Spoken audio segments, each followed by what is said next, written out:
சென்னை மாநகராட்சி கூட்டத்திலிருந்து கம்யூனிஸ்டுகள் வெளிநடப்பு செய்திருக்கிறார்கள். பெருநகர சென்னை மாநகராட்சி தலைமை அலுவலகமான ரிப்பன் மாளிகையில் மாதாந்திர மாமன்ற கூட்டமானது இன்றைக்கு நடைபெறவிருக்கக்கூடிய சூழலில் அங்கிருந்து கம்யூனிஸ்ட் கட்சியினர் வெளிநடப்பு செய்திருக்கிறார்கள். கூடுதல் விவரங்களோடு நமது செய்தியாளர் வெங்கட்ரமணன் இணைப்பில் இருக்கிறார். வெங்கட்ரமணன், வணக்கம். அவங்க வெளிநடப்பு செய்ததற்கான காரணம் என்ன? கூடுதல் விவரங்களை பதிவு செய்யலாம். வணக்கம். சென்னை மாநகராட்சியோட தலைமை அலுவலகமான ரிப்பன் மாளிகையில மாதாந்த மாமன்ற கூட்டமானது மேயர் பிரியா தலைமையில் தொடங்கி நடைபெற்று வருகிறது. குறிப்பாக இந்த மாதம் நடைபெறக்கூடிய இந்த மாமன்ற கூட்டம் என்பது முக்கியத்துவம் வாய்ந்த மாமன்ற கூட்டமாக பார்க்கப்படுகிறது. கடந்த மண்டலம் 5 மற்றும் 6 சேர்ந்த தூய்மை பணியாளர்கள் தனியார் மையத்தில் கைவிட வேண்டும் என 13 நாட்களாக தொடர் போராட்டம் மேற்கொண்டனர். அவர்களை நீதிமன்றம் உத்தரவின் பேரில் நள்ளிரவு காவல்துறை கைது செய்தனர்.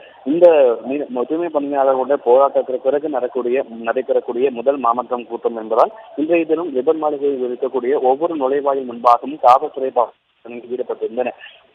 இன்றைய தினம் இந்த மாமன்ற கூட்டம் தொடங்கியவுடனே தூய்மை பணியாளர்கள் விவகாரத்தில் அவர்களுக்கு ஆதரவு தெரிவிக்கக்கூடிய வகையில மார்க்சிஸ்ட் இந்திய கட்சியின் மாமன்ற உறுப்பினர்கள் மாமன்ற கூட்டம் வளாகத்தை கோஷம் எழுப்பினர். குறிப்பாக பணி நிரந்தரம் செய்ய வேண்டும், தூய்மை பணியாளர்களை பணி நிரந்தரம் செய்ய வேண்டும், நள்ளிரவு நேரத்தில் அவர்களை கைது செய்தது கண்டிக்கத்தக்கது என மாமன்ற கூட்டத்திலே கோஷம் எழுப்பினர்.